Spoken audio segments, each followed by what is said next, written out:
Insomnia is kind of goofy. Sleep is a vital biological function, yet our bodies sometimes refuse to sleep, even though we know we need it. 3 years ago, my sleep schedule was at its worst. I would stay on my computer until 4 a.m., occasionally until after the sun came up and the birds started chirping. Then I would go to sleep for 4 hours. My alarm would brutally jolt me awake, and I would do some more work and eat lunch before falling asleep again for another 5 hours. I would wake up naturally during the late afternoon, work out, eat dinner, then boot up my computer and repeat this cycle. On the weekends, though, I had the opportunity to sleep for 10 or 11 hours straight. The problem was I had trouble falling asleep. I needed to wake up at a certain time, and I told myself that I had to get a certain amount of sleep in order to function. I would lie awake in bed, trying to force myself to sleep, but the harder I tried, the more anxious and alert I became. Even when I did fall asleep, a ghost sneezing or something would instantly wake me up. For me, insomnia was mainly caused by anticipatory anxiety, the feelings of apprehension, worry, and fear about an uncomfortable event in the future. Anticipatory anxiety was a major factor in my inability to sleep. A looming deadline in the form of an alarm, combined with the fear of not being able to sleep, made it incredibly difficult for me to actually fall asleep. I was hyper-focused on falling asleep, which, ironically, made it impossible to do so. In his book, Man's Search for Meaning, neurologist and psychiatrist Dr. Viktor Frankl writes that it is characteristic of this fear that it produces precisely that of which the patient is afraid. An individual, for example, who is afraid of blushing when he enters a large room and faces many people, will actually be more prone to blush under these circumstances. He gives another example of anticipatory anxiety. Dr. Frankl had worked with a physician who had a fear of perspiration. Whenever the physician expected perspiration, his anticipation and anxiety would trigger excessive sweating. The patient's fear created the event. In logotherapy, a branch of psychotherapy developed by Dr. Frankl, there is a technique called Paradoxical Intention that can be used to treat anticipatory anxiety. The technique is based on the twofold fact that fear brings about that which one is afraid of, and that hyperintention makes impossible what one wishes. How were the physician's issues resolved? Well, Dr. Frankl advised his patient to deliberately show people how much he could sweat during his most anxious moments. The patient would say to himself, "I only sweated out a quart before, but now I'm going to pour at least 10 quarts. Within a week, the patient was permanently free of his phobia after 4 years of suffering. In a different case from a separate doctor, a bookkeeper was suffering from a writer's cramp so severe that he became suicidal and was in danger of losing his job. He had previously been treated by several doctors and clinics without success.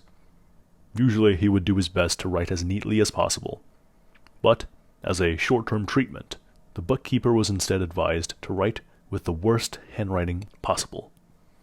He was also advised to say to himself, "Now I will show people what a good scribbler I am." When the patient deliberately tried to scribble, he said that he was unable to do so. As a result of this event, he was freed from his writer's cramp and happily returned to work. Can paradoxical intention be applied to the fear of sleeplessness?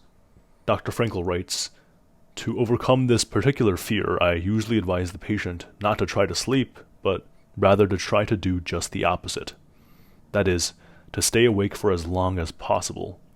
In other words, the hyper-intention to fall asleep, arising from the anticipatory anxiety of not being able to do so, must be replaced by the paradoxical intention not to fall asleep, which soon will be followed by sleep.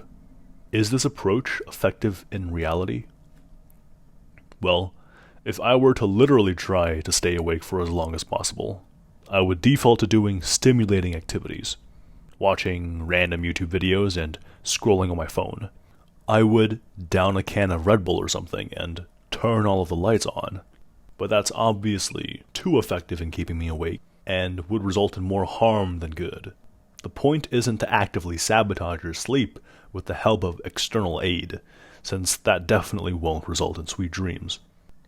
If the problem develops from within, then the solution should also be internal.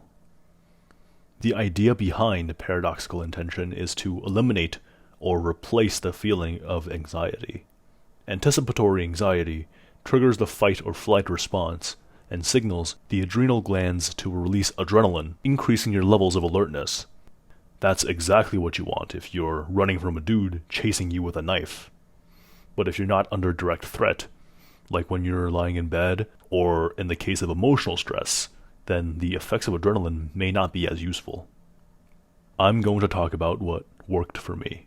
There's a lot of great advice for treating insomnia, like establishing a consistent sleep schedule, limiting exposure to screens an hour before bedtime, creating a relaxing bedtime routine, limiting caffeine and naps.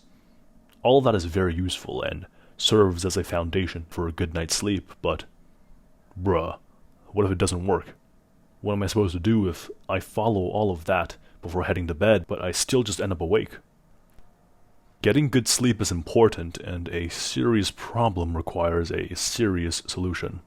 When I'm suffering from 12-hour jet lag, or when my sleep schedule is particularly atrocious, then I do something like a hard reset. Going against an already established biological clock is difficult. So, what's the solution? I smash my clock and get a new one. Let's say I've been having trouble falling asleep. First, I figure out when I want to wake up. I set a morning alarm at the same time every single day. Then I would go about my business normally. I don't give myself a set bedtime. I won't force myself to sleep until I actually feel tired.